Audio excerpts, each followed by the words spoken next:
I'm going to start asking about ZAUM now. Okay. So we're going to start in the winter of discontent back in 2021. So this period is roughly around the time that Rostov, Robert, and Helen were dismissed from ZAUM. So do you remember? I mean, so Dora, you didn't join until a little bit after that. So Argo, I guess this is kind of aimed towards you here. Can you remember what the specific circumstances from your point of view at that time that the firings were kind of contextualized to you guys in the office, and what was the reaction in the studio at the time? Like I have to go a little bit further back to give more context, but well, like quick timeline. In 2019, yes, 2019 we released this on the 15th of October. Then up until January next year, it was complete hangover. I don't know if there was anything happening anywhere. I know me, Robert, and Helen, we all lived in the same apartment in Brighton. We actually literally moved house the day this got released.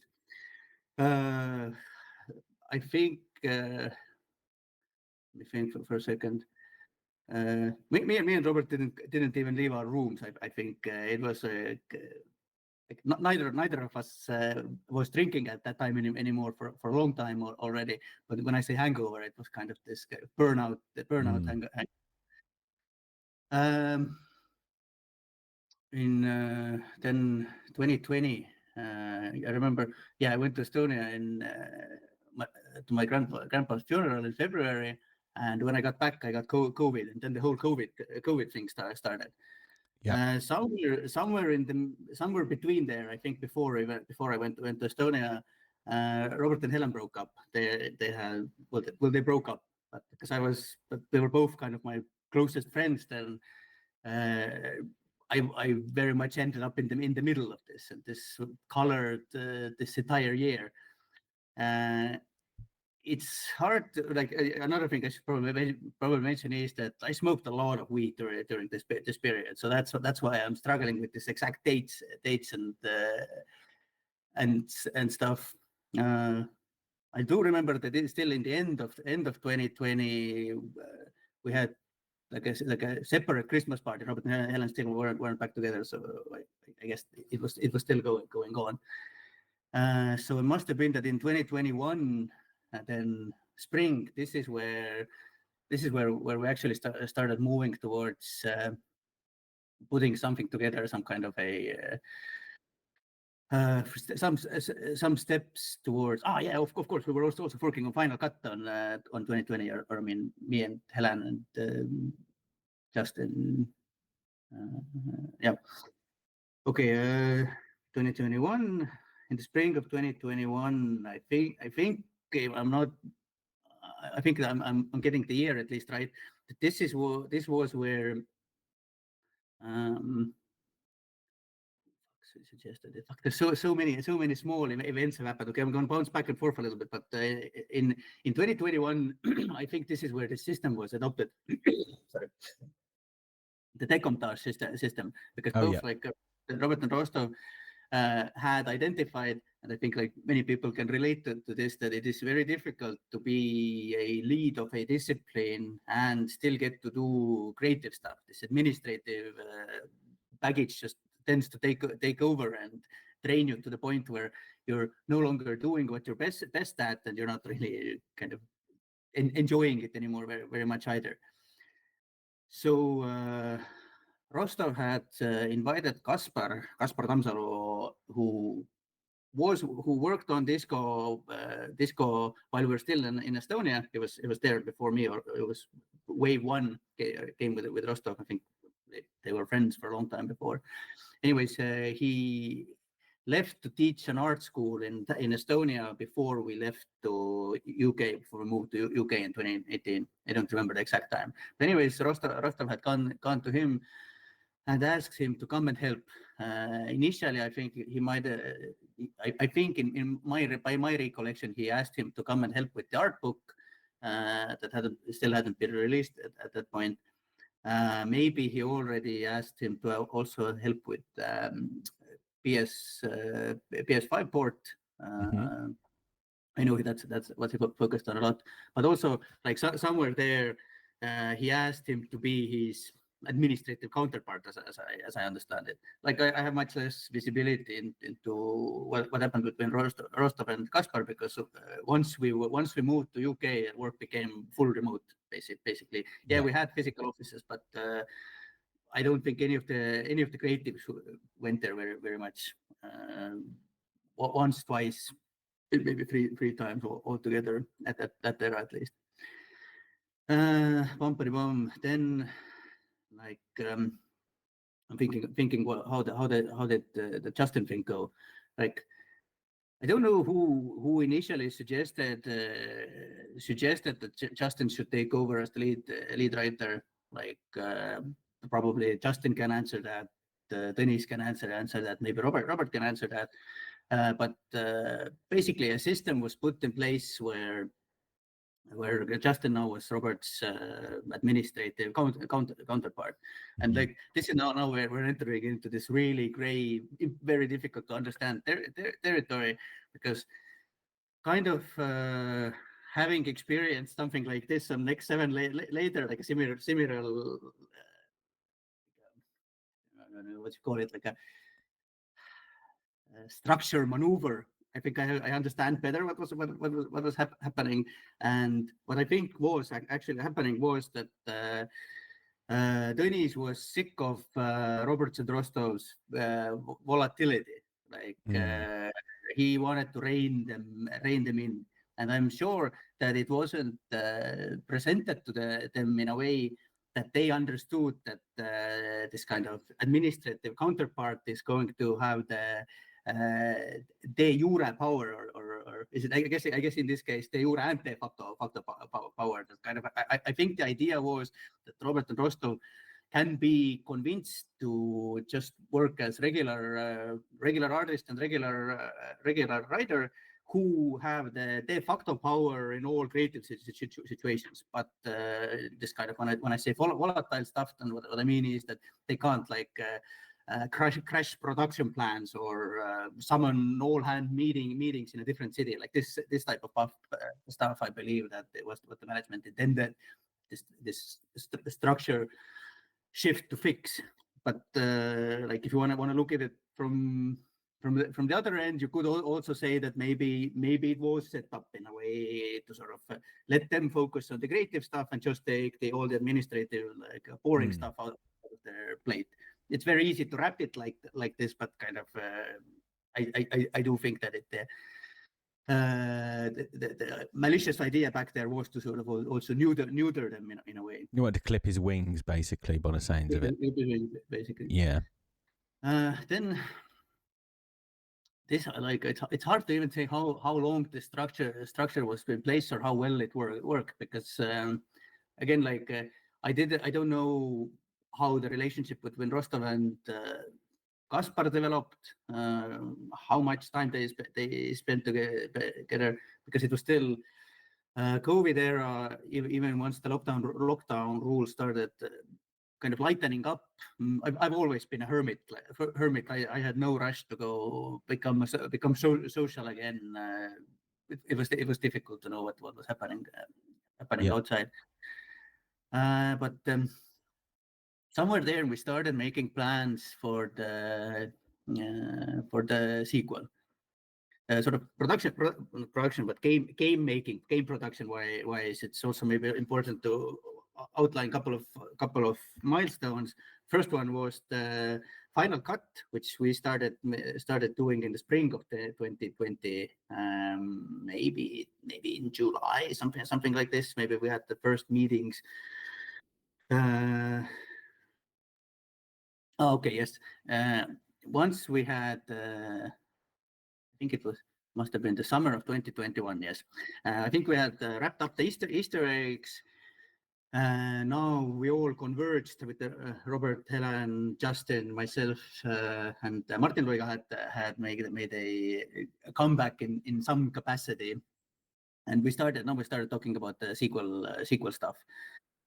We started having these daily meetings where we divided up who's going to do who's going to do what sort of section of the game, and this is where I think here I have to speculate quite a bit. I speculate that here's when Rostov and Robert, or mostly Robert, again, we were working with writers, I didn't see Rostov that much. Robert was starting to sense these this kind of change that were now on him. With Justin being the lead, the official lead, and like. It's difficult to separate the information that I have now from the information I had back then. Back then, I had very little visibility, and what I saw was Robert being annoyed that his title is just a writer. Like I remember it became very destructive to this creative process because it was quite often that we were having meetings, and all of this is now happening remotely. 99% of it is happening remotely. Like a Zoom call, me, Justin, and Helen are having a meeting, and then Robert crashes into the meeting, kind of derails it into a meeting about how this new structure is not working. Like again, I'm trying to remember how I felt back then, and like when I describe it like this, I maybe I'm being too harsh on Robert, considering what the reality of the situation is. Yeah, but that's how I kind of that's how I felt things went down back then, and kind of I do remember this. Definitely, I remember myself being frustrated with this, because kind of what I keep forgetting to mention is that one of the things that made getting through these last hellish months of disco making so digestible was this promise that once we get this done, now we actually get to make the thing. Like, terrified of actually saying the name, so I just keep referencing it as the thing, the sequel. Now we get to make this. And kind of at some point it started feeling like this carrot that's forever being without any malice from anyone, but it's kind of like this moving further and further away. And in this situation, as well as this first few months of these sequel conversations were going really well, and you could kind of see the what an amazing thing it's going to turn out. Then it really it was frustrating to at that point to have these constant interruptions when kind of it at least to me it felt like let's just make it, let's just try to make something for now and stop the quarreling for a while. And I think also like like this is, I think, also where a relationship between Justin and Robert started getting tense, because like I've said, Robert isn't the greatest people's person, and kind of like I think it was pretty clear to everybody that Justin really looks up to Robert, and not like in this kind of how do I say like a it? respect thing. Not a respect thing, but not like I want to be like you, but I want to be you. That kind of thing, like in this imitation kind of way. And kind of, I would say that when you're in this situation, you need to be delicate with a person. And Robert being, I guess, threatened by this position change or title change was the opposite of delicate. Kind of treated him in a way that exasperated the situation, I think, down to the point where, I don't know, like Justin was telling, yeah, I have this meeting with Dennis or something like this, and Robert made these jokes like, yes, go have this meeting, my little sock puppet. Like, obviously it's a joke, it doesn't mean it like Maybe he does, but like it always it's a joke in this situation. But it's the kind of joke that because everybody in this meeting, me, Helen, Justin, we know this dynamic, so no one is really laughing about the sock puppet stuff, because kind of you can also feel in these situations that what Robert wanted was this reaffirmation that yes, although the titles have changed, you still hold the power. Like I do what you want me to do. That was kind of the vibe from there. Then there's again I need to make a jump back in history because with Rostov because prior to these events, I think it must have been 2020 from summer of 2020 to winter around that time. Robert became very convinced that Rostov is not a good fit for the art league. Like later, Robert said that he was played by Dennis. Like basically, his argument was that Dennis was using him in some ways. I don't know. Like I'll get to that bit further down the line. But for a long period of time, Robert was kind of put in a lot of effort to convince Rostov to relinquish his position. You know what? I think that might have actually predated Kaspar rejoining ZAUM. That this was the idea. And if Rostov relinquishes this lead position, Kaspar picks it up, and so Rostov is kind of free to focus on other things. Like reasons for it were many. I know Robert and Tõnis were very angry at Rostov for some flippant decisions he made about Atelier, which honestly, as I understand, to this day is the one profitable branch of ZAUM. Like didn't deserve the anger he was getting. But this was like one of these things that was what that Robert, for example, used as a reason why Rostov shouldn't be leading. And well, little by little, waves shape stones, and then what happened was eventually, yes, Rostov agreed that he's not fit to lead, he's burned out, and brought in Kaspar.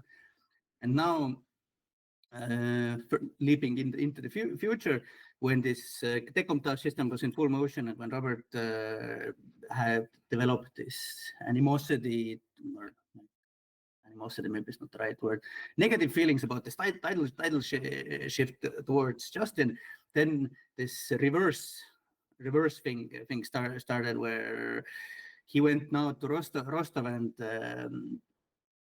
kind of I'm summing up things. It's very subtle always, and it's never like this sudden flips. It's little by little, day by day, this kind of a narrative changes. And narrative changes into it's unfair how they made you step down. We need to go, and we need to take back our leadership positions. Basically, like Robert convinced Rostov that this change that he had advocated very strongly, that this needs to be reversed now. And this is I need to say that these narrative shifts were one of the most difficult things to kind of cope with working in that era of ZAUM. If you read 1984, then there's this proof of the day type of thing, like Okeania is now in war with Eurasia. Like the fact that we were allies yesterday doesn't matter at all. Like the narrative has shifted. Go with it.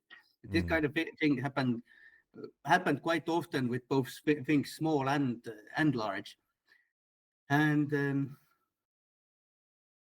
somewhere there in the middle as well, maybe I should say this later, but it's relevant here.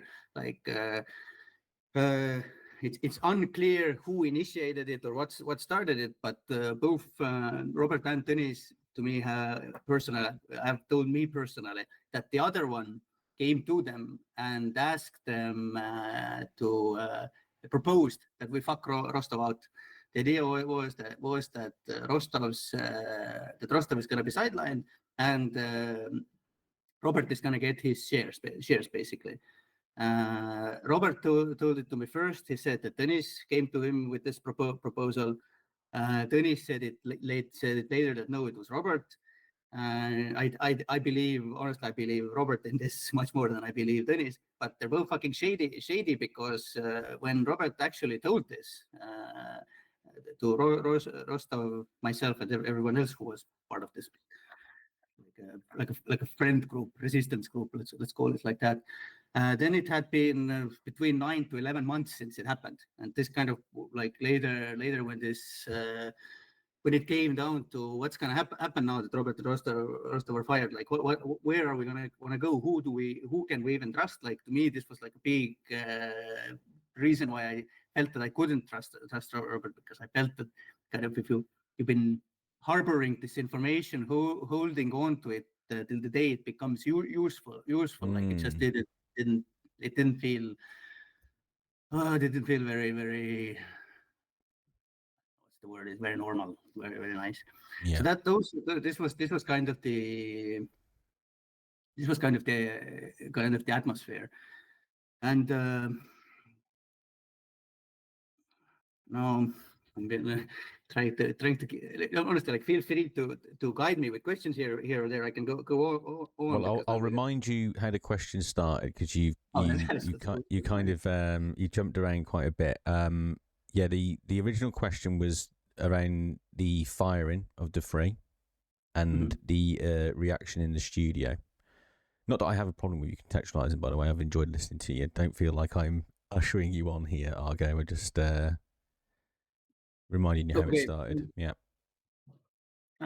Okay, then we're still on track. Again, I don't really remember what the exact dates were. I think it was summer, must have been summer, June, July, something like this. This kind of tension of positional tension. Oh wait, let me think for a second. Yes. Here I'm forgetting so a bit.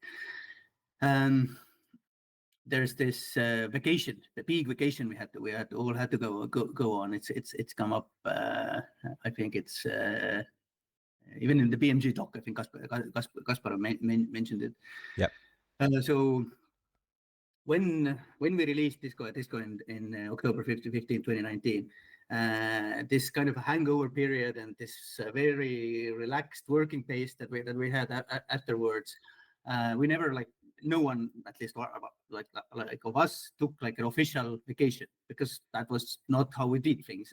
Even back when we were in Estonia, it was very, very relaxed. Like if I needed a week off, I just told Robert, hey, I'm going to be off this week. I'll try to work remotely or something like that. That kind of the understanding is also that if you don't work, then you don't work. It's not a problem. Like these were the privileges of being in this inner circle. So kind of like this whole 2020 up to 2021, officially no one was on a vacation, and kind of like to be extremely clear, like I got my rest already by the time I went to Estonia when my grandpa died. By that time I was already kind of feeling this aimlessness of not working. So like I think like what happened was that because Robert and Rostov were in lead positions, they didn't have the luxury of actually getting like this full rest. Like they didn't get to disconnect. They were still asked like, hey, Robert, Rostov, how is the art book coming along? Robert, how are the preparations for the sequel coming along? A lot of this stuff. So kind of the agreement that I understand Robert had with the management was that in May, I think it was end of April, somewhere around that in 2021, there's going to be a 2-month vacation for the entire riding team. And during this 2-month vacation, actually not the entire riding team, it was just me, Robert, Rostov, Helen, and John. Justin was still working. Justin was working as the new lead writer. Cash was working, and Martin Loiga had come back. They were working on something. And we went on this vacation. And when we came back from this vacation, then first of all, I think that's when I think it was Helen who discovered that there's been this change in ownership. So essentially, what had happened was, while we were away, Tõnis and Ilmar and Kaur had bought out the deal breaker investor, not the deal, but tiebreaker investor, Margus Linnamäe, because up to that point, like in order to make changes in the structure to like change a director in the company, like art director Rostov or writing director Robert, you would need like a majority vote. And up to that point, Margus Linnamäe with his 30% was always this kind of like a buffer, because Rostov 10, Robert 10, Kaur 10, and Linnamäe 30. That's 60%. So the others couldn't like force through this kind of harmful decisions. But somewhere there, obviously, Kaur had changed alignment, shifted to the other side. And I think this is a speculation on my behalf. I speculate that he brokered the deal, and they had bought out Linnamäe. In parallel now, okay, we've come back from the vacation. Helen realizes that this ownership changes happened, and these tensions because of due to titles are also happening in the background. Like this is all happening in parallel. And we think, what am I skipping? What am I skipping here? So lots of noses are put out of joint at this point, I'm guessing. You know, there's titles being changed, people being or feeling like they're suddenly not as important as they were a few weeks before, and now all of a sudden the company changes when they get back from holiday. I can see all the red flags going up in people's minds here.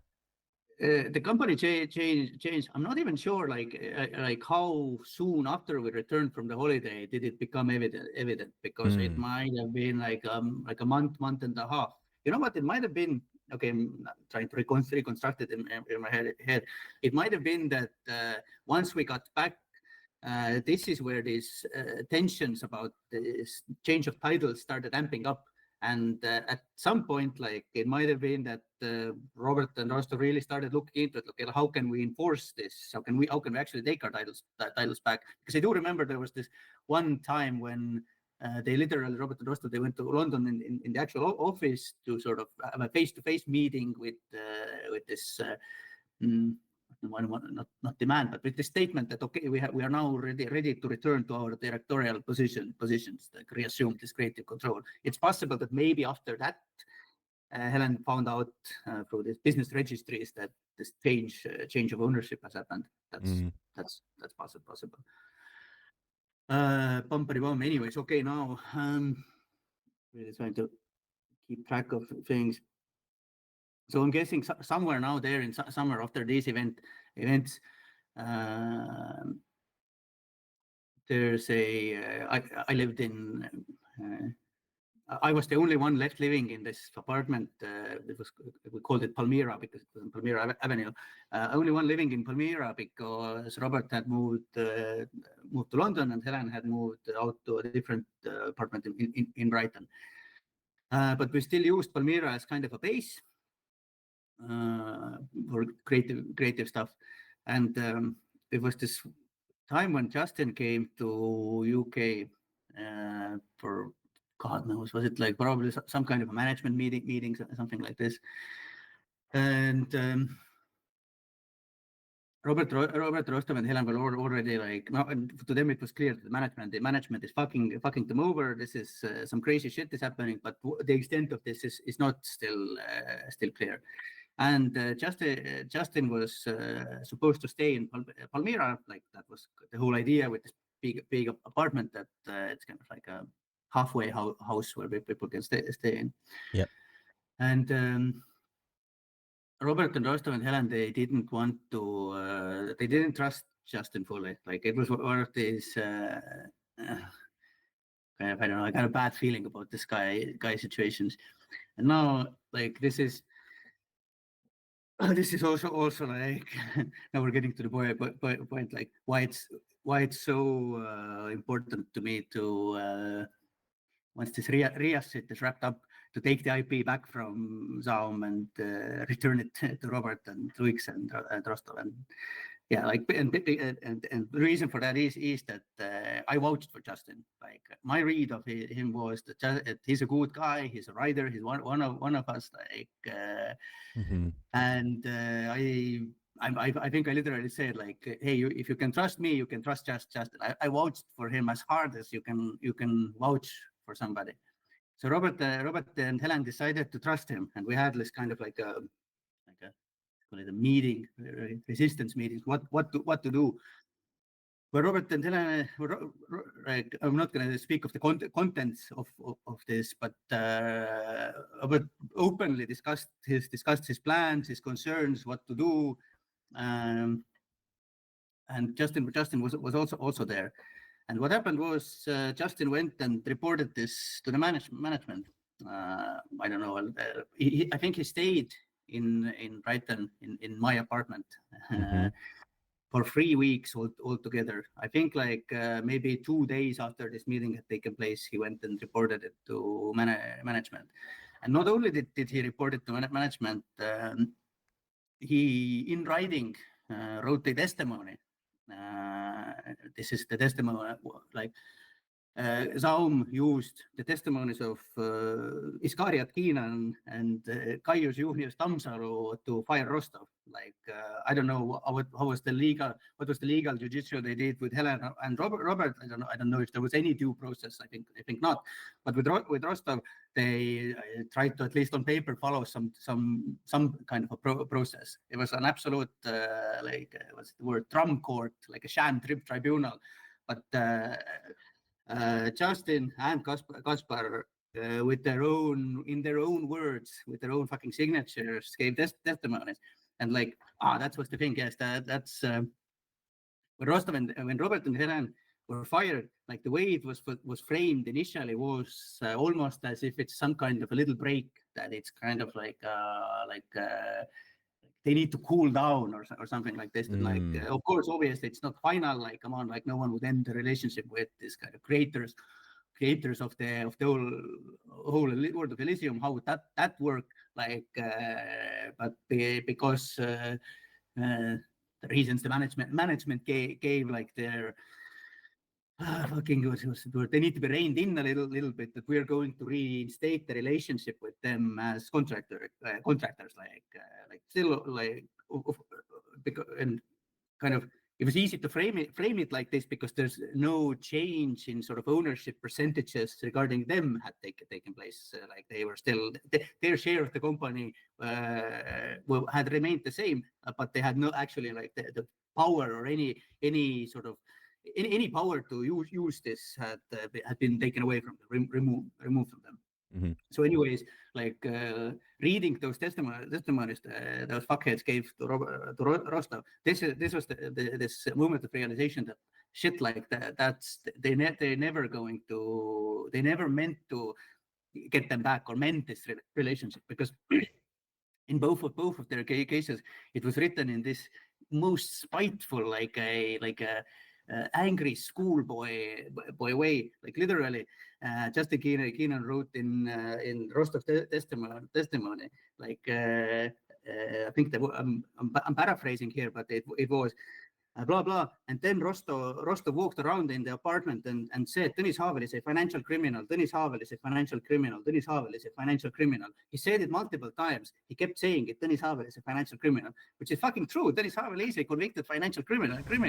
Like, but to put it in testimony in this kind of it becomes it's like gross misconduct then, right? That's how they would have got it. It's gross misconduct then, because he's in a management position, right? Regardless, and basically, if you want something to be gross misconduct, you can make it gross misconduct in employment law. It's one of these things that's used at, like, let's say, I don't know, a builder calls his boss a dickhead. builders do that all the time. So it's like water off a duck's back. But if that manager decides one day he doesn't like that builder, he can easily call it gross misconduct, right? It's they all definitely qualify. So I can see, yeah. Well, of course, like here's the thing, like calling your management a dickhead, like it's hard to debate against that. But stating the fact that someone is being convicted for a financial crime, like is it a gross misconduct? Probably like not. No, no, probably not. Yeah, and I think. Yes, yes, okay. Like it was also like Robert was fired first. Helen was fired, I think, like a week later. Very, very vague, gray reasons. Just his claim was that he thought that Helen is recording the meeting that they had, and that she was asking very sort of pointed questions, like assuming. I think he thought that Helen is trying to trip him up. I don't believe that's the case. I think that's kind of bullshit that Kaur and Tõnis must have told him. I think like the actual reasons were that they were afraid that like if Robert is out but Helen is in, then sort of Helen is gonna feed them information or something like that. Like honestly, only they know what the actual reasons were. But it was a complete fuckery in terms of any grounds for anything. And how they got away with it is, and this is what Ellen I think said also in the BMG talk, was that there were multiple changes of legal body that employs you over time. Like even for me, when right before we went to that 2-month vacation, I had this weird call with Robert, like weird call. I hadn't talked to him in like 2 months, like he's been living in London. And then I have this call with him, 1 hour call. For 1 hour, we're talking about like yes. We're talking about how this new structure that we're going to have, where the way it was framed was that from now on we are always going to have a summer vacation, basically like in school, like 2 months off every year. And then in the end, like 5 minutes before the end, he said, also by the way, your pay is going to be reduced by £800, so we can kind of bring all the riders on an equal pay level. All riders in this contest were Keenan and I think Priestman at that point. They also need to get it. And when I signed it, like I think I probably registered it, but I don't know. Like I come from Estonia. Contract fucker is so common there that it didn't pay it any attention, and I don't know. It didn't end up having negative repercussions for me. But basically, it also, the new contract that I signed with this lower pay, it was also with a different legal body, and I'm assuming that then Helen signed the same thing. So despite at that point, having worked in ZAUM for 6 years, it kind of reset this counter. So now when Helen actually was fired, she didn't have the mandatory 2 years to get the tribunal involved. Like it was as if she had only worked there for, I don't know how long ago it actually was. So she didn't have any protection. I want to say here, this is why it's crucial that everyone joins the union, because talking to the union and the union lawyers as well, they pointed out that this kind of shit doesn't matter. It matters how much, in fact, were you working for the same company. It doesn't matter if they move you around to these different entities. Like a court will consider you having worked there for, I don't know, 4, 6, however many years, if you can show that you were working for the same company in the same position. The fact that they move you around these entities, they only do that to confuse you. Like they count on people not being aware of their rights, of not being aware what the due process is supposed to be, of it's just it's quite common for people to trick you like this. So yeah, like always join a union who have trained people who are trained in employment law, and they can explain to you your rights. 100%. Like it is. We'll get there eventually, but it is unbelievable how good it was to have the backing of the Writers Guild of Great Britain when Tõnis tried to fuck us on X7, because even, oh God, I had this incredible meeting. I think it was my redundancy meeting where Tõnis HR person. I don't know. They didn't probably expect me to even show up because I was going to be. I was facing a disciplinary meeting after that anyway. So it was pretty clear I'm going to be out of here. But I showed up with my brighter skilled representative, and the way he humiliated Tõnis was fucking like soul nurturing, like hilarious stuff. 100% join the union. It's small cost to pay to having this kind of backup. Like yeah. I've been in situations where dismissed staff have come in with a union, and I know firsthand how much it makes a HR department shit themselves, because now all of a sudden the playing field has been completely leveled. And because you rightly mentioned the fact that it's very easy for the everyday person to just not know this stuff and kind of accept people who, there's the position of power, right? There's a power dynamic, and you kind of in this position, well, they must know more than me. But that's exactly what they're counting on, right? Yeah, nasty business. And honestly, like again, I'm jumping ahead a little bit here, but I think that the management, when I say management, 99% of the time it means Tõnis Haavel, like that he did not vector in this possibility that we might be union members. So when things got really shit on X7, they tried to slap this basically the same bullshit charge that they did for Rostov. They tried to hit Dora and myself with the same thing. And if we didn't have representation at that point, I think it would have been. But what happened was that our union rep took one look at it and immediately said, "But this is a fishing operation. This is a fucking joke." But okay, we'll get there. It's gonna be good. Yeah. I wanna. So I mean, can I go? Yeah, go on. Of course you can. Just finish this bit. Jump back to Rostov. So with Rostov, first of all, they put him on some kind of before they fired him using these testimonies, they put him on some kind of like a discipline probation period. Yes, I think it was a two-week probation period. Yeah. And why it was I think was that Rostov was and is very universally liked. Like I've never seen someone other than Kaspar to really actually say like a bad word on Rostov. Rostov is very sweet guy through and through. So kind of it would have been much more difficult even in this era of remote work to just get rid of him without any repercussions internally or any kind of strife internally.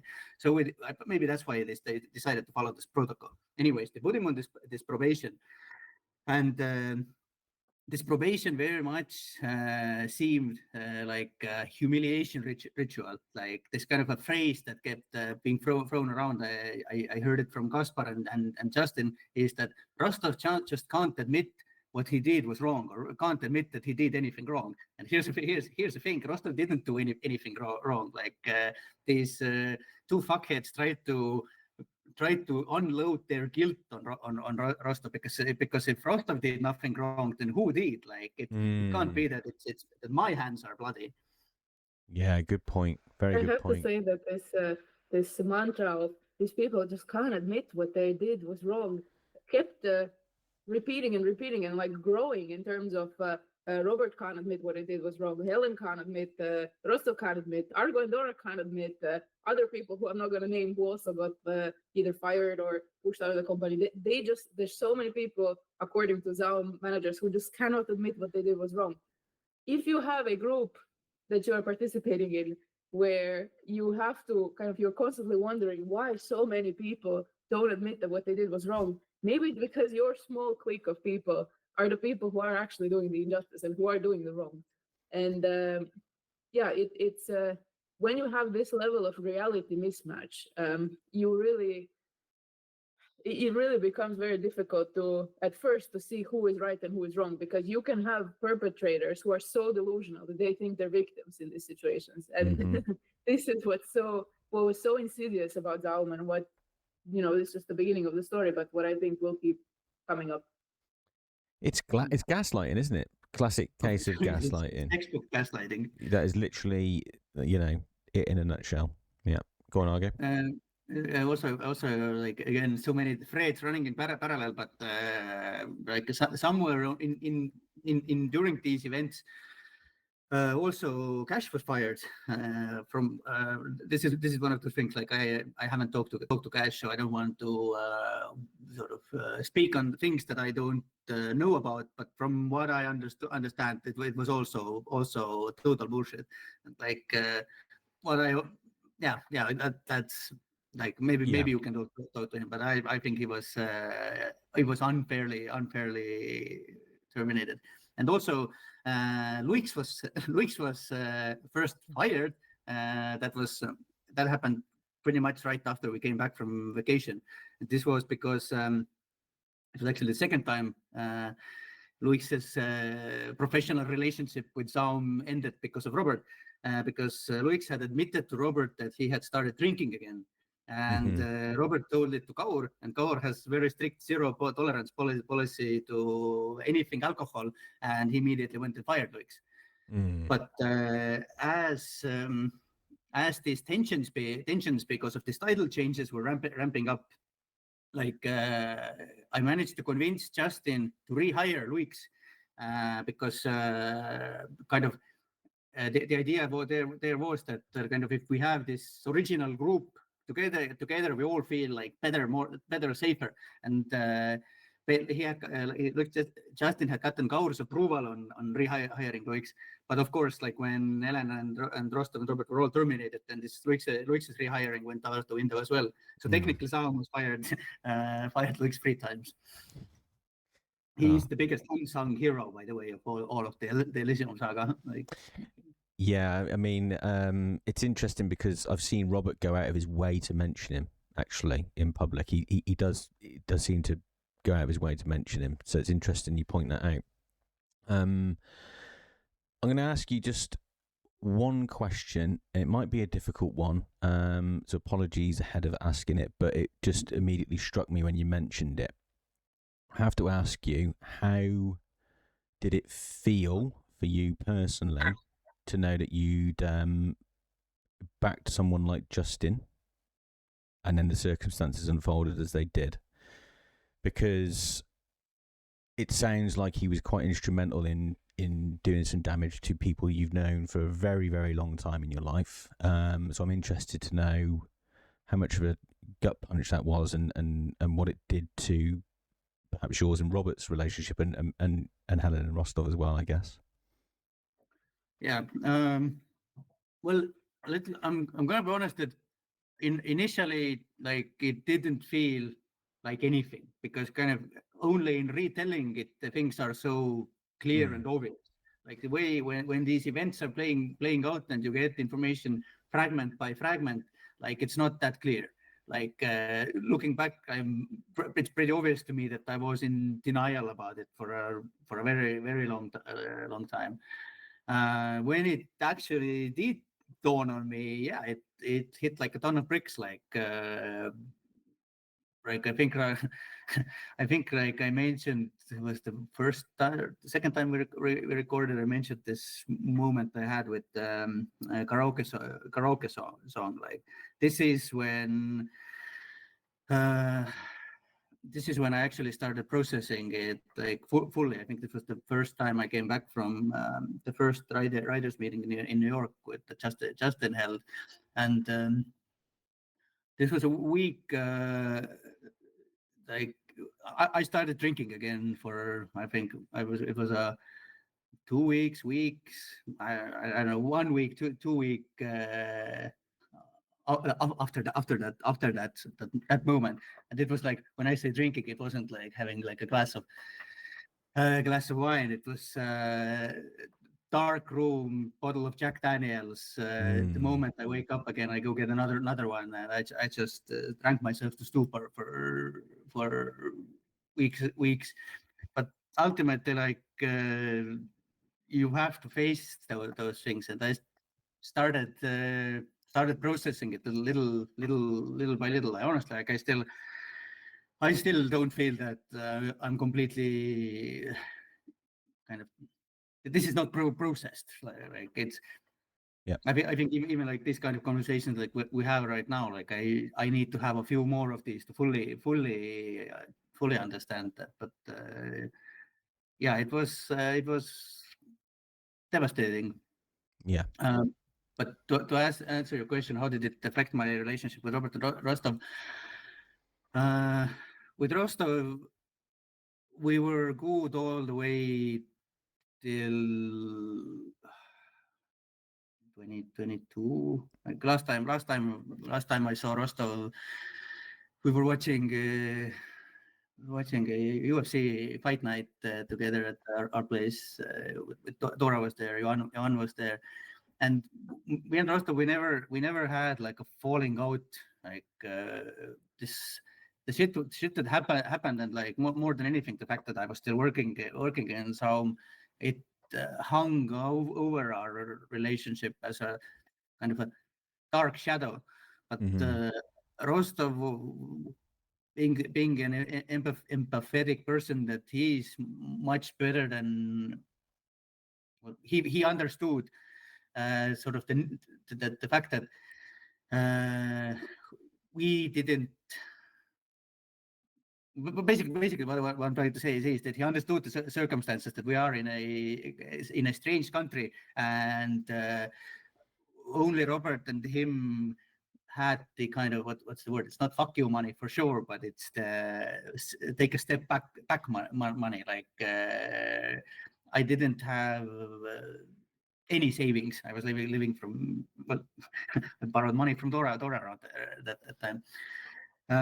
So he kind of understood the economic realities of being an immigrant in a different country, and honestly, because me and him, we never had like this like a breakup moment. I do believe and hope that we can pick up our relationship one day. Like me too. There's also like what I'm all over the place with this because like I like at that time once they were, I think once they were fired, and already before they were fired, like I was not okay at all how Robert was treating Rostov, and kind of like even post their termination,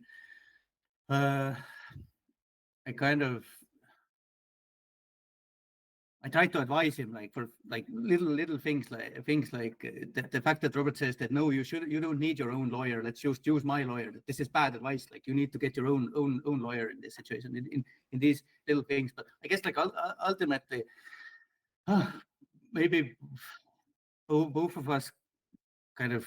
No, that's not both of us. I don't want to put this on Rostov. Like I couldn't handle the guilt. Let's say it like that. Like in general. Maintaining human relationships has been like a challenge to me ever since I started socializing. I made like a first real friend, Indrek, the guy who introduced me to Robert in a karate classes when I was 13, and a little younger, 10, 13. For 3 years, like altogether, I did karate for 8 years. But for three years, Indrek was inviting me to do things, and I always said no for no like real reason. But like even maintaining regular human relationships, I really struggle with it, and like feeling this enormous guilt made it so much more difficult.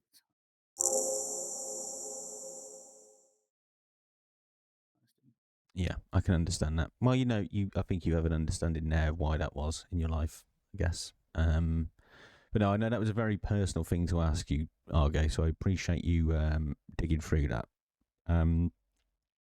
Because you were so thorough in your telling of the first question, you did kind of answer the little 4 sub-questions I had on it, which were around events and general morale, direction, etc. You covered quite a lot of it, which means we're kind of near February 2022-ish, which is roughly around the time Dora made her way over to ZAUM. So Dora, tell us a little bit about how that came about. I guess your application process when you first kind of got there, who you spoke to, etc.? Just the initial impressions of that process. So it was somewhere around the middle of 2021, I think, or no, actually, it was on my birthday in 2021 in April that I first started playing disco. And at the time, I was doing both my doctoral research on this space instrument, and I was also writing my own text-based RPG with a choice of games. It's a label that publishes these types of interactive novels. And Disco Elysium was so yeah, I mean, I don't have to tell you, I don't have to tell any of the listeners, like it was a very transformative experience, especially as someone who was working on a similar, well, I want to say similar in the sense that it was also a literary interactive game project. It was so interesting to see how Disco Elysium broke all the conventions. Like it was like you could see that it was their first game, both because of the brilliances and because of the flaws. Mm-hmm. And what really intrigued me was all the ways in which I was learning about narrative design and to think about designing choices, writing choices, writing for games. I could see how they were reinventing the wheel in a little bit, which liberated them to do some really, really interesting things that I was told were forbidden. Like hub can't have too many things saying the same thing, for example, or these kinds of things that were usually arbitrary. When you realize that you can break them with style. This is all a very long segue to say that I felt like this is exactly the kind of thing I wanted to work on. I feel it's so similar to my style, my interests, and I really wanted to try to reach out to these people. So I tried actually contacting ZAUM on Twitter, and I mean, foolish me, like all of us in 2021, we thought like this is a studio on its biggest victory lap ever, right? These are people for whom it's great there now. Like they're probably, I don't know, just taking their sweet time thinking about what to do next. And yeah, so I contacted ZAUM, and I think it was first the Kender brothers who noticed me, Haiti in particular. And they played my game that was at that time was a work in progress. It was I don't know, it was probably already over 150,000 words. In the end, it ended up being 250,000, but already then I had submitted this game, and I remember particularly Haiti being a huge fan of it, playing it a lot, and then passing it along to Justin. And I remember saying like, yeah, I want to start doing this full time. Doing two of these things had sapped me of my time completely. Like, PhD and writing a big RPG would not advise to anyone. That's a horrible idea. So basically around fall 2021, I had started sort of having the first correspondence with ZAUM about potentially interviewing to join as a writer.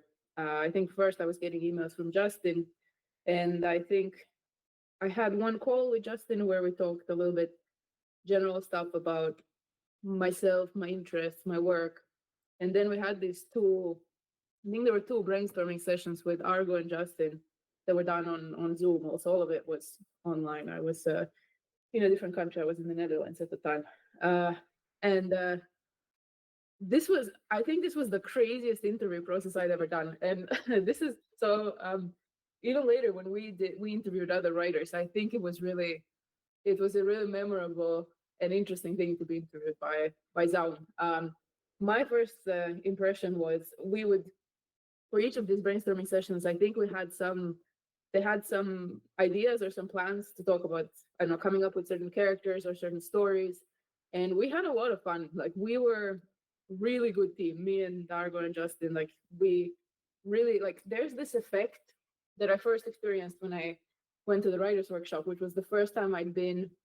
So for every aspiring, artist or writer, I would suggest at least once try to put yourself in a room with people who kind of match or exceed your talent. And it's hard to find people who are that, dedicated. And the first time I'd had it at the workshop, I remember realizing something happens when you put good professional writers in a room together is that I can't describe it any other way except like things start rolling on their own. Like someone says a funny thing, someone else says a funny thing to that, then there's like a third replica, and then you realize you're like spinning off into this like 10-15 minute like long tangent or story, or where it's just like it's like nothing else really. I think other professions probably have similar effects, but just being around great writers was really amazing. And I remember Argo had asked me hard questions, I think, about Evrard.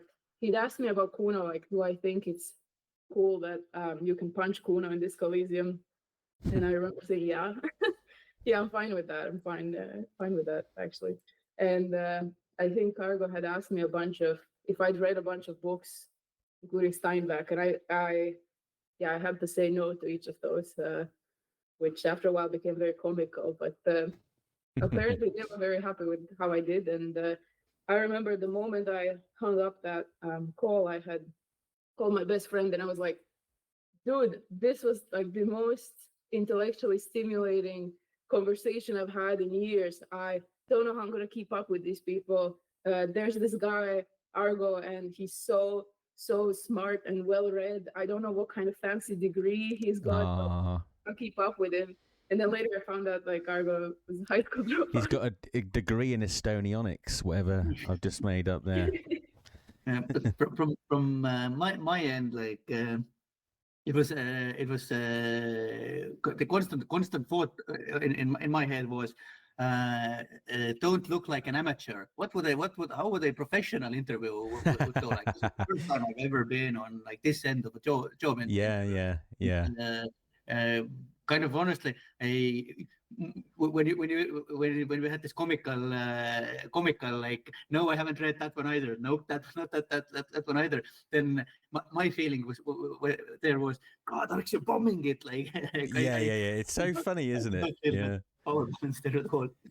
Yeah. I could definitely go ahead. I was going to say, I've obviously interviewed myself, and I know exactly what you're talking about. You want to seem like, because the last thing you want the interviewee to think is the person you're going to be working for is the idiot in the room, right? So you like overcompensate. Yeah, totally get it. Yeah, I could tell it was their first time doing it, because they were really not structured, but I could also tell everyone was having fun, which was really good. And I had no idea anything else was going on at the time. So like this was the winter of 2021.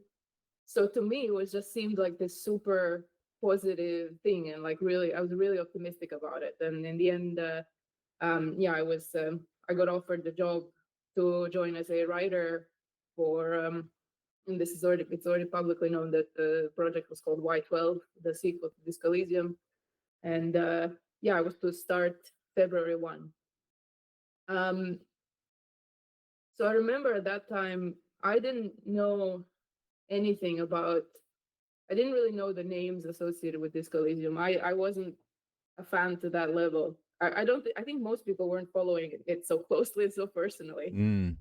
But I remember I had Googled something weird, like maybe month or two before I started, where I think already on Reddit, someone had posted a thread that was like, has Robert Kurvotz left the company? We've seen that he's been removed from some kind of register in Estonia or something. But that story didn't go anywhere. But I did note it. I was like, okay, I haven't met this main guy yet. And I see people on Reddit are talking about maybe he left. And then I accepted the job offer. I signed it. Everything was set to start. And I remember it was literally like a day or two before my first working day that I had a call with Justin, whom I really genuinely admired and liked. And he had told me, oh, by the way, you have to know before you join, like this main guy, like, Robert has been, like, he's no longer with the company. And so if you kind of think about it, I mean, I had already signed everything and, quit my job and decided to even leave the country I was in. I couldn't stay in the Netherlands and all of that. But I didn't see this as, I mean, it's the rose tinted glasses. Like I really wanted to believe that, like, okay, something might have happened, but I could not comprehend the scope of it. I remember telling him like, yeah, I've seen this a little bit on Reddit, and he really kind of very strongly wanted to draw comparisons with these other, I guess, like toxic figures in game dev, and to say that, like, this is for the best. He kind of started even gossiping a little bit about Robert, which, I mean, I don't want to go too much into this kind of petty stuff with Justin, but I do remember suppressing this red flag in my mind where I was like, okay, I'm just about to join, and it feels like I'm being dropped this gossip about, like, this is a person who, this is why you shouldn't regret that they're not here anymore. They did this and this and this. And I remember specifically asking, what about the female writer Helen? Because she was the only one that I actually knew, because I had, of course, seen the Marx and Engels thing at the Game Awards, and I was like, I've been really excited to work with her. And the reaction was also, yeah, no, unfortunately, she's also gone, and she was also actually like bad for this and this and this reason. And I remember, so even after I joined, I think it's very easy to sell to people animosity towards people they don't even know, if you package it into a sort of kind of, I don't want to say social justice concern, because that's not right, but a kind of communal concern, kind of, it's for the good of everyone, and like these people were kind of bad for everyone, and this kind of thing, which is, it felt more to discourage me from going to their side and even asking them like what happened, like their side of the story. And already within, I think, a few weeks after I joined, there were these follow-up talks where, again, I would receive these talks where, in a greater detail, like, look, what all the stuff these people did was kind of very destructive for the company, very bad. I think some of this stuff was true, like from what I've heard from multiple people, like there was havoc and pain being wrought. And I do think for some of that, I really, like, I've never met Robert, so I can't really testify on his character, but I do think he's responsible for some things, as we all are. But it felt very important that there is a impression imprinted on me by management via, let's say, Justin, Kaspar, maybe some others. Very important that I assume a certain view of these people before or without ever even meeting them. And I know I wasn't the only one going through this kind of re-education campaign. This was something that was done to everyone. So you had this weird portion of time between, like, when I joined early 2022, and I think it was like September or October when 2022, when Martin Liga actually leaked publicly that these people are fired. This was a time where people were joining ZAUM without knowing that these people were fired and without knowing the meaning of it. So everyone's joining with a lot of this enthusiasm of like, hey, I'm joining this cool company, and you don't know what's waiting for you when you get there. It was especially insidious because when I joined, the company was around 30 people, I think, maybe less than 40. And by summer, it was already at like 100 people, which is absurd. There were these notifications every day that like 3 more people joined, 4 more people joined, and like you don't scale up a company like that. That was suicide. But I think many bad management decisions led to that, like just unrealistic scoping.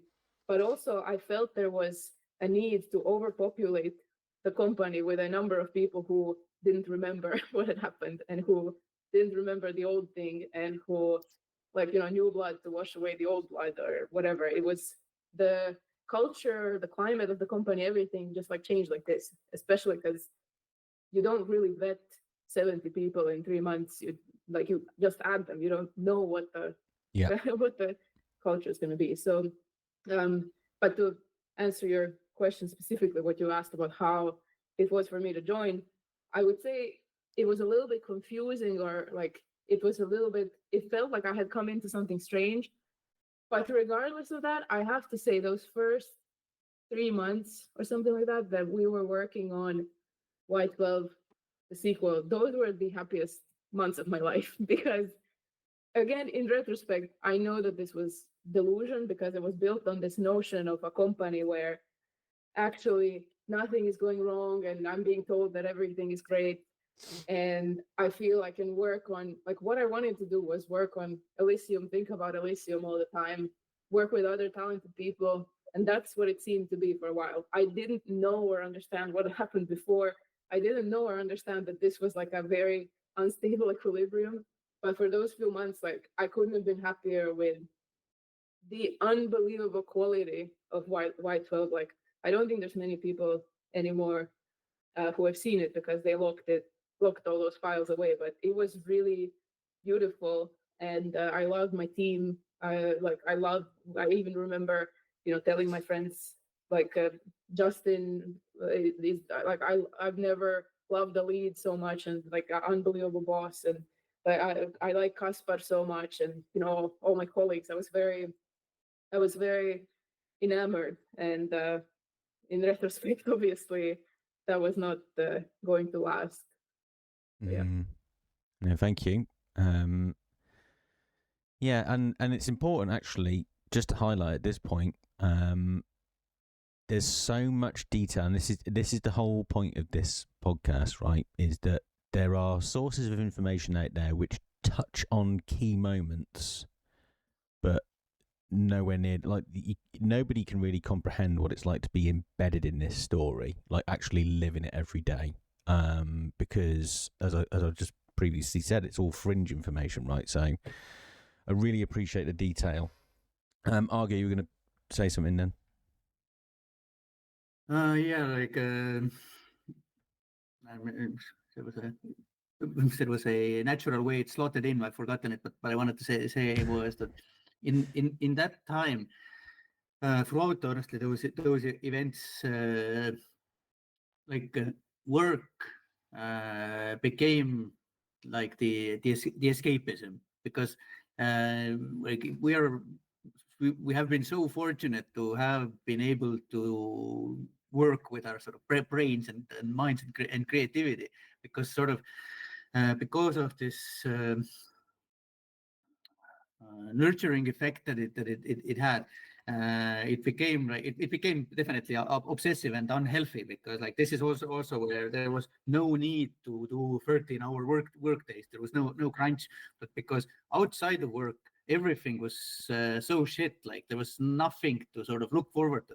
And also like it's one of those situations that I later realized that what made it so bad is that nothing depends of you. You are unable to affect anything. What you can do is just wait for another bit of information to drop, and these information droplets that drop are almost all bad as well. And I'm talking about all of this in the context of ZAUM and the company and this Robert and Rostov situation, because since we moved to United Kingdom, there had never been a time to build a life over there. So once the game released and we started doing other stuff, we didn't actually have any kind of social network or anything. So when you're in this situation, you have this kind of warm, glowing, I don't have to think about this awful stuff. I can think about Jean-Luc Maire. And like if I don't think about that, then my family is thousands of kilometers away. All my friends from back home, like also way thousands of kilometers away. And there's this dark cloud over everything. So this is why even in these early days with White 12, me, Dora, and Juan, we had a lot of these brainstorming sessions that spontaneously just went on for like 6 hours, 8 hours, because no one really wanted to stop doing it. Something else I wanted to say. Forgot. Okay, maybe it'll come back. Just going to ask you something there, because these little things. Go on, you finish first, because I've got a question to ask you that's kind of unrelated, which I'll do after. Okay. And also kind of, I don't know, maybe we meant to go back to it, but kind of like there's always this question sort of why didn't you quit when everybody else has quit, like quit or fired.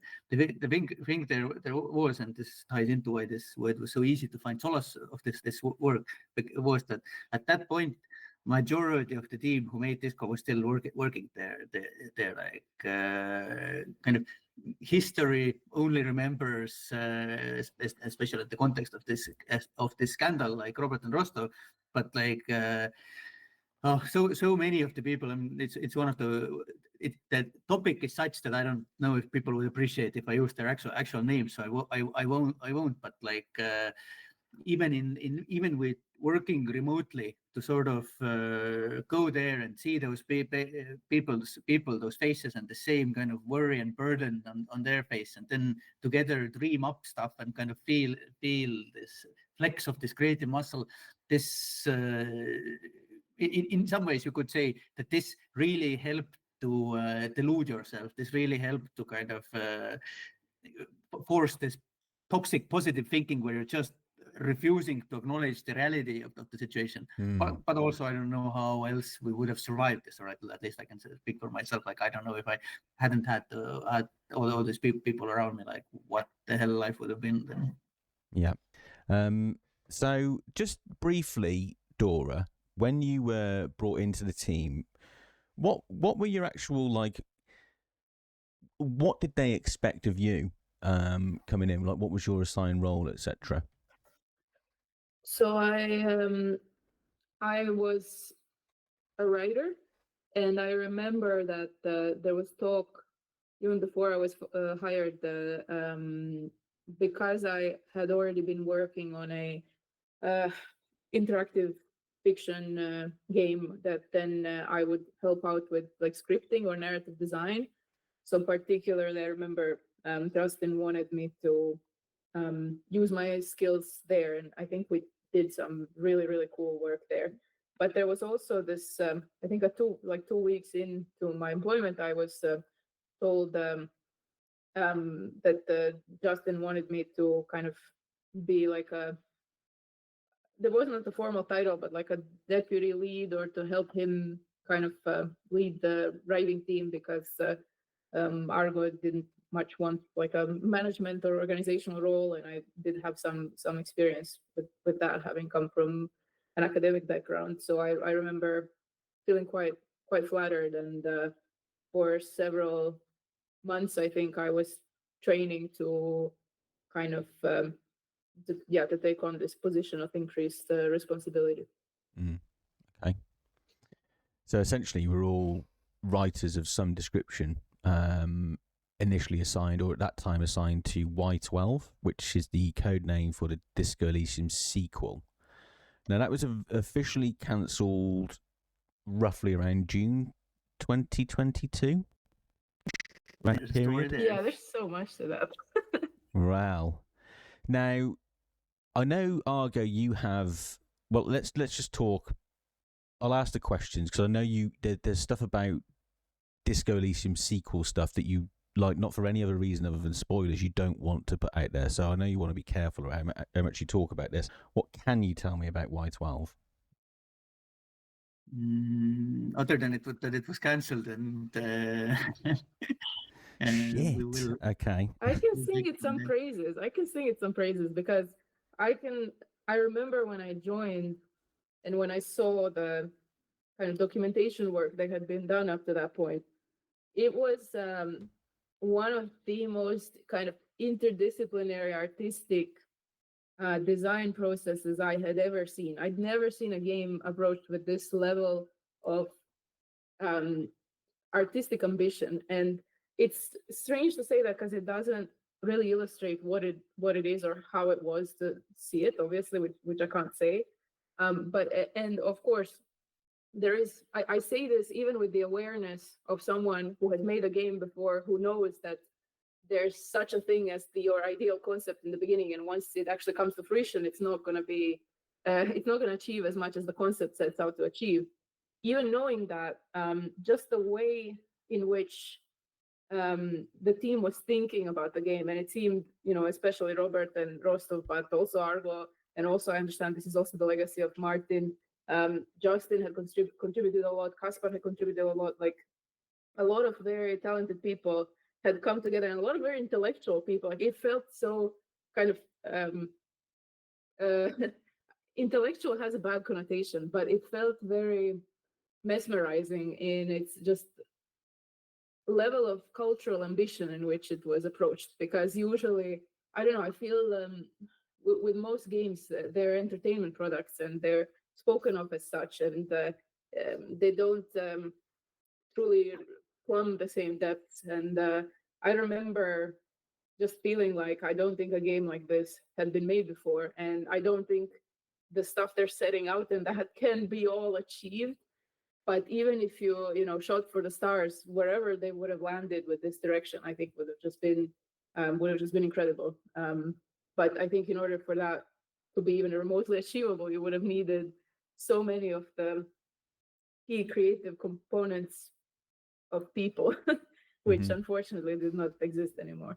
So yeah, I can't say much specific other than just so much respect for what these people were all able to achieve when they were all thinking together, because there were some really incredible minds so all coming together. I can say well, a few more things I can say. First one is that it looked completely unachievable without Robert and Rostov. That's 100% sure, no doubt there.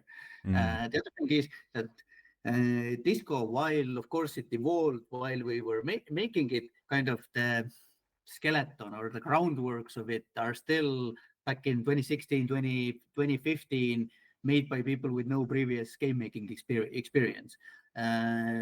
Why 12D and why to me it felt like an enormous evolution of Disco was that all of these lessons that we had actually learned over the 5 years of making it, like all of those lessons were now incorporated there.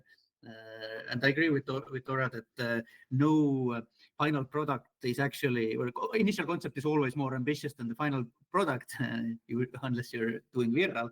But even if we chip away 50% of what was planned in those concepts, I think it's still like an enormous leap over Disco, and kind of this. There's some things that it's hard to sort of quantify the leap, like how do you writing quality, how do you leap the writing quality. This is something that is to be determined when words actually start appearing in the dialogue engine. But even kind of what Robert had in mind for the evolution of the metric system, that was really staggering. Like, this is really good design.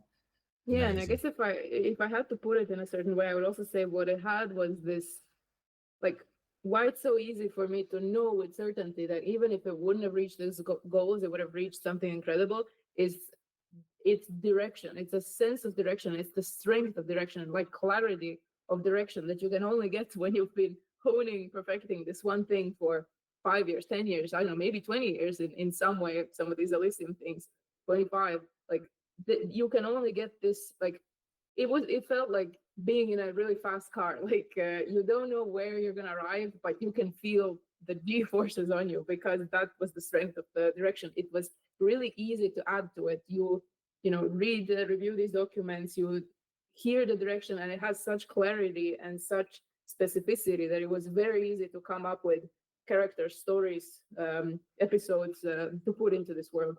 And this was something that I don't feel was really matched with the later projects. And it's something that once you've seen it, it's so hard to settle for like a really mushy direction that I think, I mean, honestly, probably happens in majority of industry cases, or at least maybe I had the bad luck to see the majority of direction to be more mushy, and it's quite rare. And such a, I think that's what makes great games, is when you have such an easy direction to latch onto, that you are able to contribute your own talents and to make it great. Because a mushy, meandering sense of direction will turn even a great artist into like a pile of slop and like a non-self-respecting, spineless creature. So, Yep. I would also say that from my perspective also, like before I got into games, and even like when I'm, well, while I'm already in games, when I've talked to people about making games, then there's often this kind of like dissonance between an idea and how would it actually work in a game, or whether is it even feasible in a game. And the beautiful thing with White 12 was that because it was built on this experience of making it, that you're intimately familiar with the steps. Like you not only see not only see a good idea, but you see pretty much exactly how this implementation process would work. So it's not like a guessing game or compromise game. You kind of understand like how your knowledge and skills sync with the knowledge of skills of the animators and everybody else.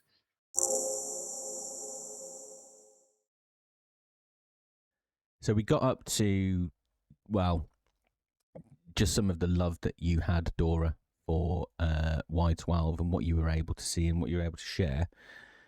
How much can you talk about the cancellation, the circumstances around the cancellation? Is that off limits as well, or is that kind of, as we're not talking about the IP itself, I'm talking more about events that kind of happened in and around it?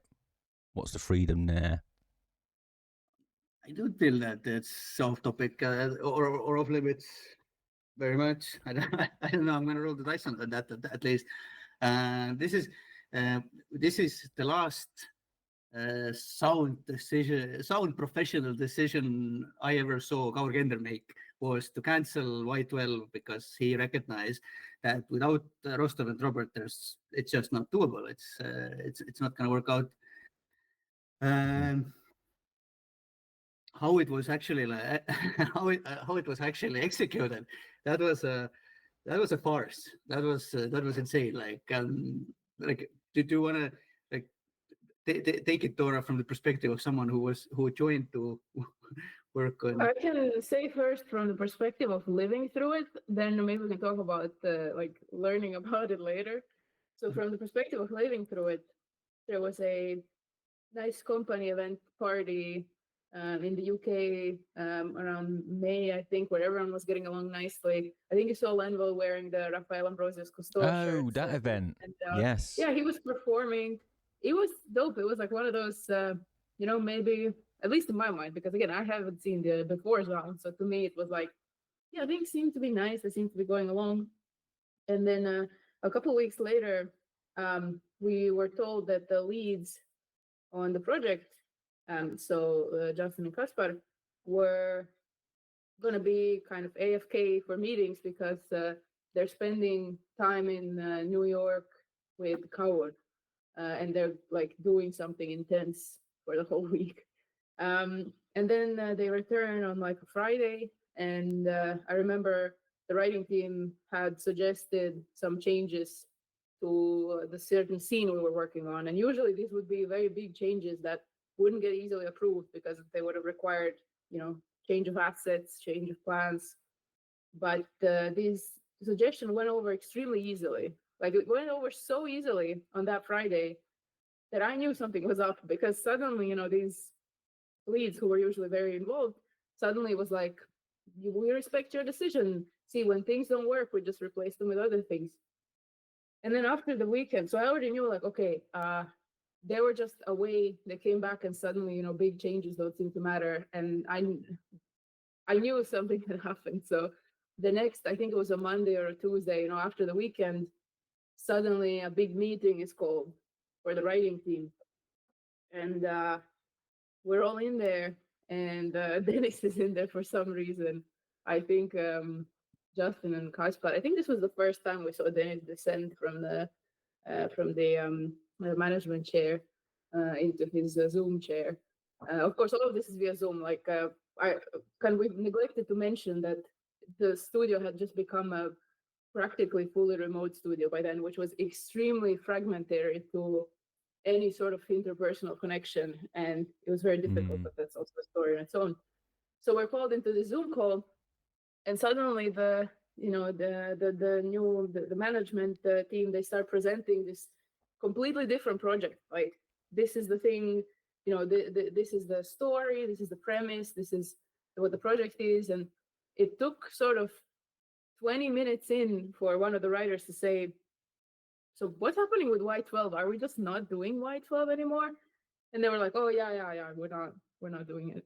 And I felt this was so dishonest and so not comprehending the immensity of all of us having well, maybe some people, but for everyone, it was a big deal to join ZAUM. You left whatever you had going on. You might have abandoned some other opportunities. Like certainly in my case, I had moved countries, quit everything. I'd been there for only 4 months. I'd been there for 4 months. And now you cannot even be upfront with like, guys, this is a tough call for all of us. We understand this is going to be tough for you. There's going to be some adjustment, some mourning, maybe some issues. Like we're going to have to not do this project. Instead, it was this kind of happy, chirpy, hey, we're doing this other thing. And that we had to ask, like, hey, what, we're not doing it. And then the question was why? And no answer was given. And there continued to not be an answer given. I remember I would have had like a few phone calls later trying to get an answer. I was like, if it's legal reasons, just be honest. Just say like you're being sued and you can't do it. They were saying, no, it's not legal reasons. So like, what are the reasons? And the idea was no pre-production, no nothing. We're just gonna change tracks from working on this one flagship project onto we're now working on a completely different thing, and we've already decided what it is. Whether you actually like it or not, whether you actually want to, work on it, whether you think this is up to par, whether you agree with it or not, like this is the thing. I remember being supportive because I felt like, okay, this must be tough for everyone and it's tough for the leads, and I was like, okay, I think we don't need to do another Disco Elysium, especially without the leads. Like I am excited. I think we can do something of our own. So I was optimistic. But then the same group went to the other teams and told them, all the writers are on board with this. We have all the writers signing off on this concept. Like they all agree that this is the way to go. And this was a major issue because I would not have signed my name to that. Argo would not have signed his name to that. The issue was that there were some real quality concerns and there were some misogynistic depictions and there were real issues with that. Argo, I see you. Dora is being very generous right now. This is one of the worst things I've seen in my entire life. Like honestly, it would have been offensive for a middle school project. It would have been bad. Like it's kind of combines it combines like boredom and intellectual vanity and this kind of first of all, like when this slip of Y12 is cancelled happened, I think that the expectation from management is this kind of resistance or this no,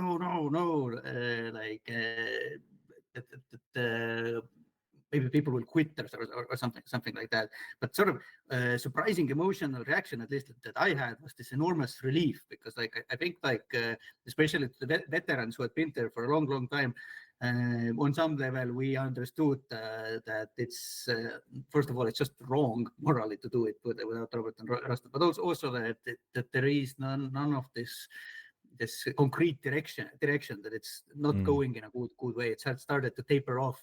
Even what Dora vaguely mentioned earlier, that we were working on something that when suggested to Justin the changes that it would have been required, like asset changes and stuff like this.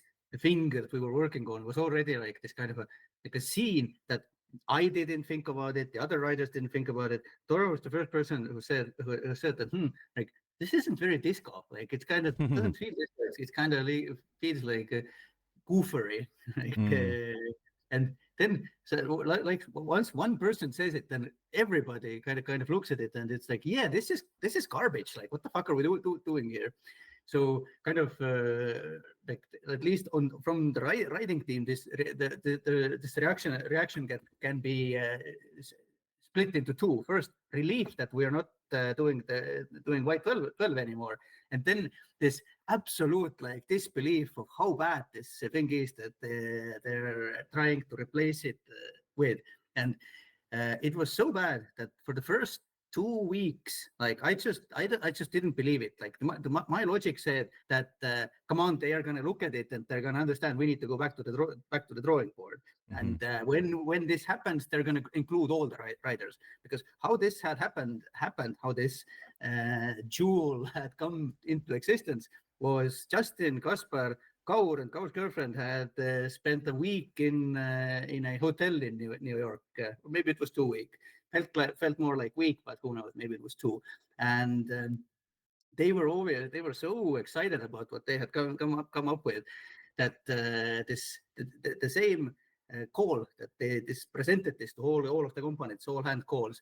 They also shared a Miro board that was kind of like this kind of come here for a refresher if you forgot how awesome it was. And not just shared the Miro board, but invited everyone to collaborate on it, left comments open.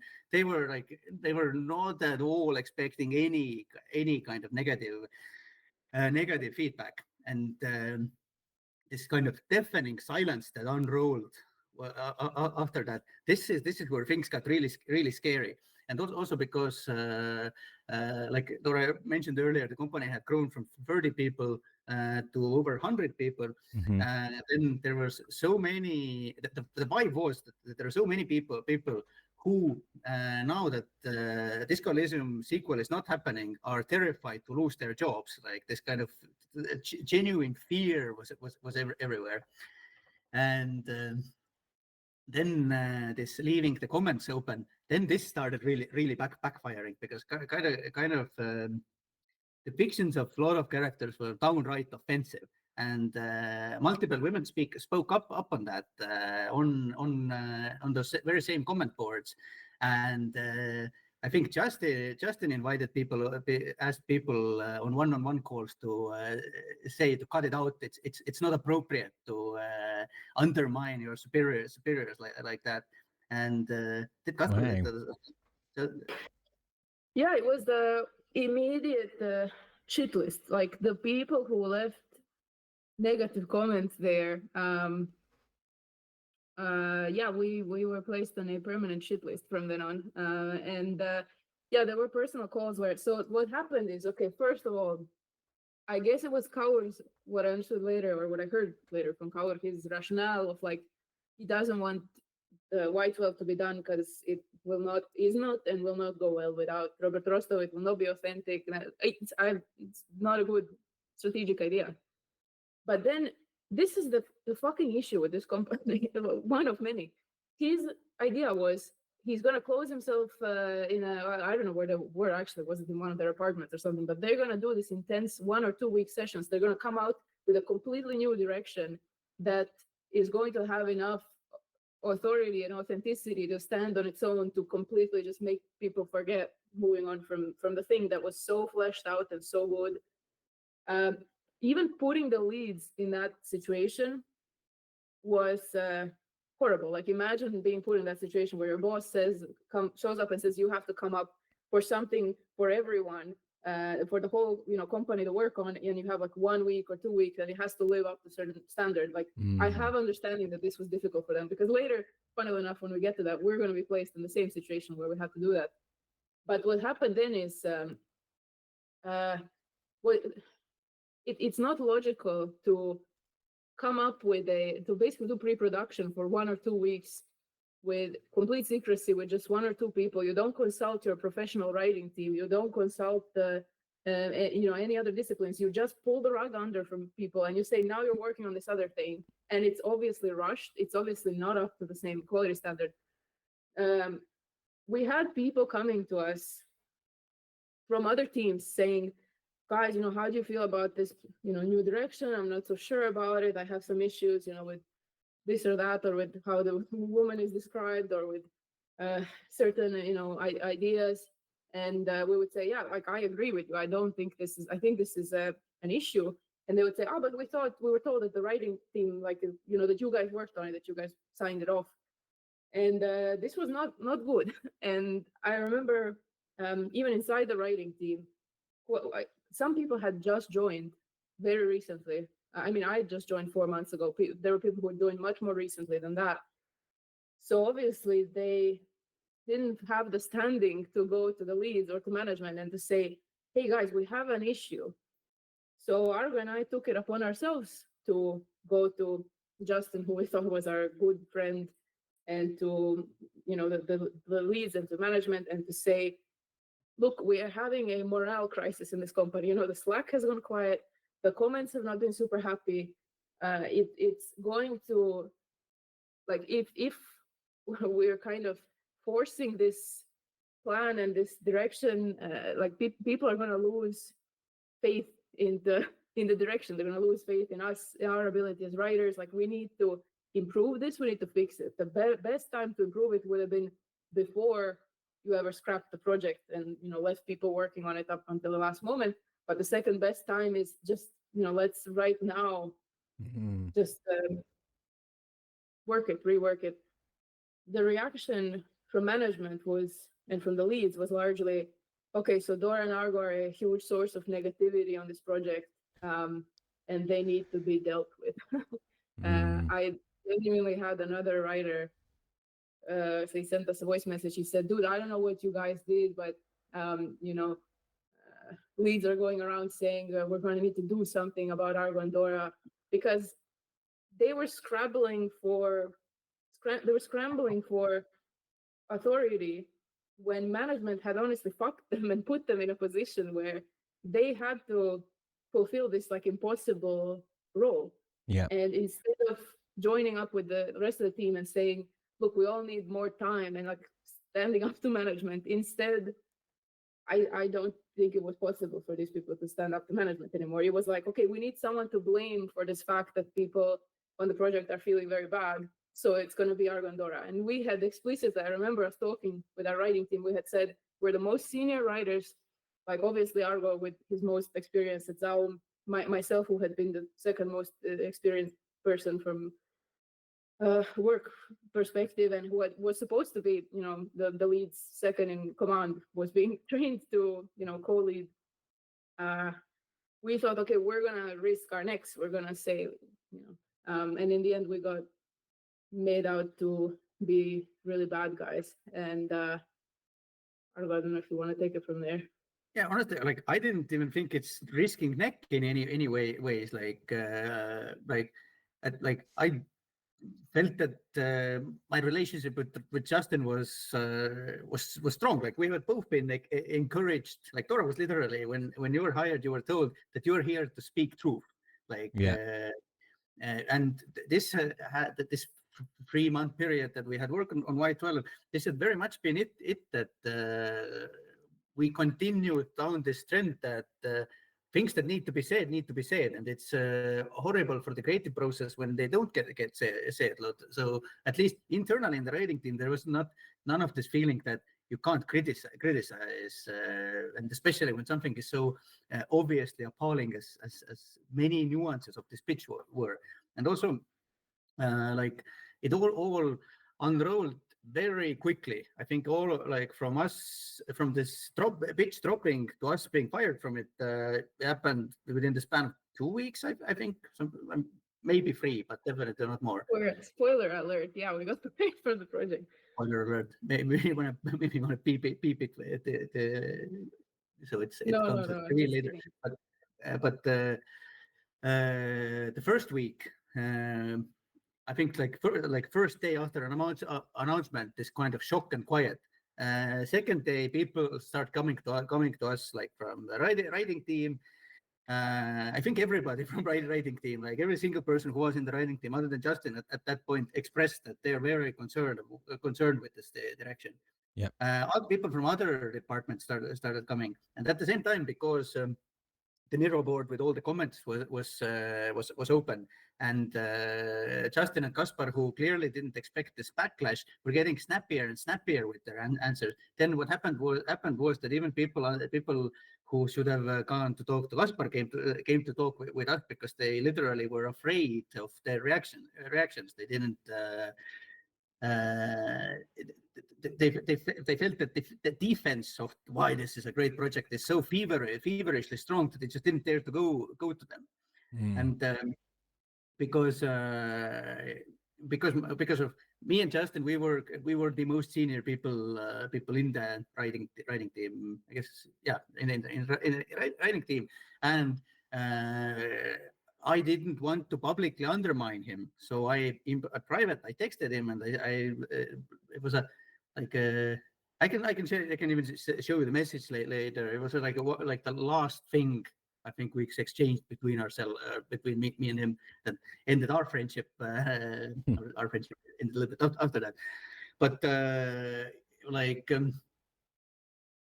do I put it? Like because of courtesy to Justin and not to destabilize things, I agreed that I will talk to him in a week in New York. Basically, like kind of the idea was, or they had cooked up this idea that after they dropped this third on us, that the riders would fly out to New York, and we would all have like a first like creative meeting there where we start developing this thing. Yeah. So Justin was pretty much kind of postponing this conversation. I think like in the not just to be transparent, like boring and transparent. There was one evening before before I think we flew out to New York, or 2 days before, somewhere there. There was. Justin wanted to have a call with me. We were supposed to have a call, but I was mentally already kind of not even trying to fix this thing, but I was thinking of a different approach. Basically, I had taken upon myself to develop something that we could actually start using. Just to be clear, he did tell you to do that. He told you, encouraged you to think completely out of the box, he said. And you asked him, are you sure that I can think about any idea? And he said, yeah, any idea. So you were thinking about. Yeah. But even as a sort of, even before that, we had like at least one phone call where I expressed my concerns, and he was defensive and he didn't want to go into details. But yes, he did encourage me to kind of think outside the box. So I did, we did. And on that evening, I was supposed to have a call with him, but I blew him off. I said, I'm working on this thing. Let's talk about it later. He took it very, very hard. Like he even later in New York essentially hinted that if I hadn't blown him off that evening, that maybe he wouldn't have fired me. But anyways, I refrained from speaking publicly in the comment section of the Miro board. Very confident that Justin, like with all the sort of negativity here, I have to say one thing about Justin, that he's a magnificent editor, like one of like best editor I've ever worked with. And I had, up to that point, I had very good working chemistry with him. Like he's sort of rational, grounded thinking, very well matched with my chaotic style. The results were always very good. So I really genuinely believe that this is kind of like a misunderstanding that we're going to clear out in any moment now. It didn't seem like it's something that's going to escalate beyond the point of no return. Before we flew out to New York, I think it must have been 3-week period, because there's a bunch of little things that happened before that. Kaspar came into our house to have a discussion about the things that we found were in really bad taste, or not working. And now, before even I talk about this Kaspar's visitation, I have to say that the situation Kaspar and Justin were in, like here are the nuances of the situation, or at least some of the nuances. Both of them have played a very, very definitive role in getting Rostov and Robert fired. Like they have blood on their hands. Yeah. They have also been now granted these new positions. Like Justin is now officially, even his Slack title changes with Kaspar as well. They are now directors in the company. I think we didn't even have like a director tier structurally before that. Mm-hmm. I heard claims. I don't know if it's true, but I believe very strongly believed it back then, that they were also promised equity in the company, probably in relation to this project if it succeeds or something like that. Mhm. So they had a lot of skin in the game. And to top it all off, now they are handled by Tõnis Aavel and Kaur Kender, who are not like what can I say? It's a tough game to play. With both of these guys, my experience is that if you're a lead under them, then you're not actually a lead, but an extension of their will. And if you're not, then bad things are going to start happening. So with all this, I can still remember that I saw this psychological pressure and damage and crackling in Justin, and very much in Kasparov as well when he came over to convince us. And also like in addition to this, I think earlier when we in one of the earlier episodes, I've used the word Renaissance man about Robert. That Robert is a great musician, wonderful writer. He's a good hand at drawing, like Da Vinci kind of guy. It's very similar with Rostov. Like he's very good. Obviously, like he's an amazing painter. But if you think that he can't write, then he can write. He can write shit. He plays the guitar. They're both very sort of multifaceted as creatives. Yeah. And earlier when I said that I felt that Justin wanted to be Robert, this effect had kind of started spiraling more and more out of control in these past 3 months, and with both of those guys, down to the fact that, like for example, Robert had a habit of whenever he wrote a design document, he always found like really on point quotes, like interesting stuff that you wouldn't normally come upon yourself. Justin adopted this habit, except like it's kind of like mimicry. Like you don't understand the essence of it. You just say, it's a quote. I just need to find the quote, not why that particular quote is there.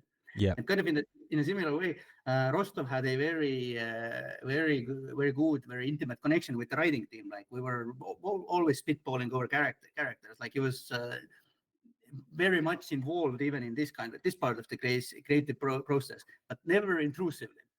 Why I say this is that Kaspar kind of similarly like Justin very clearly wanted to be Robert. Kaspar very clearly wanted to be Rostov, and kind of up to the point where he too became sort of a writer, but sort of uninvited from the writing team. And even like at that stage, the junior writers came to me and Dora and saying that what is happening? Why is the art director writing characters? It is really offensive, poorly written, bad characters. So Justin had to rein him in a little bit. But when he came to our house to sort of say why it's a great idea, why it's a great project, he kind of came as a writer. He came from a narrative perspective to justify and vindicate this project. It didn't go down very well. We spoke for like 2 hours, 3 hours, because at this point there's still like residual warmth and friendship from the years past. Like human relationships just don't end like this, even after the Robert and Rostov firings. So it's still there. It still ended with us like patting each other in the back. I think me and him hugged. Said, okay, we don't agree. Let's agree to disagree, but we will figure it out. We will find a way out of it. Yeah. Then I think, okay.